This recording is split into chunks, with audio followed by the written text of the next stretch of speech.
Hi, I'm Kristen Odland from Postmedia here with Wes Gilbertson. We're both the Flames beat reporters, and just out of free agency, and Brad Treliving is going to be a busy guy within the next couple of days. A few things left on his plate, one of which is signing Johnny Gaudreau and Sean Monahan.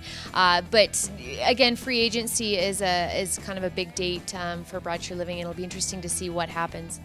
Yeah, and you mentioned signing Johnny and Sean Monahan to new contracts. Obviously, Calgary's star forwards, their leading scorers last year. And maybe, a tough situation for Brad Treliving in the sense that if we get to Canada Day and they're not signed, he doesn't know exactly how many dollars he has to work with. This is a team that is going to spend up to the cap, and without knowing those two large contracts, he's in a little bit of a tough situation. Well, and Mark Giordano's contract also gets on the books. There's lots of things to think about in the upcoming season. But also, signing Brian Elliott was a big deal for the Flames, and now it looks like they might target a free agent goaltender as well on Canada Day. Carter Hutton, Chad Johnson, Jonas Enroth, those might be options for Brad Treliving for another kind of nice fit for to back up Brian Elliott, their number one.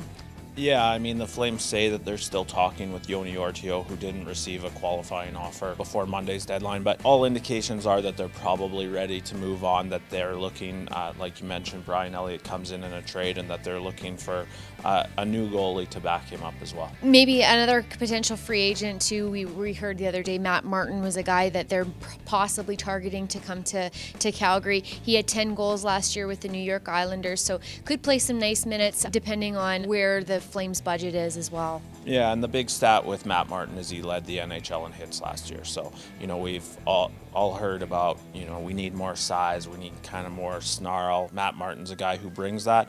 Whether it's going to cost a lot to bring it in, I guess, remains to be seen, but certainly makes sense that he's a guy that they'd have interest in. Well, we'll be monitoring this in the next coming days, and free agencies on Canada Day. So thanks a lot for watching. Kristen Odland from Postmedia and Wes Gilbertson, both Flames beat reporters. Thanks a lot.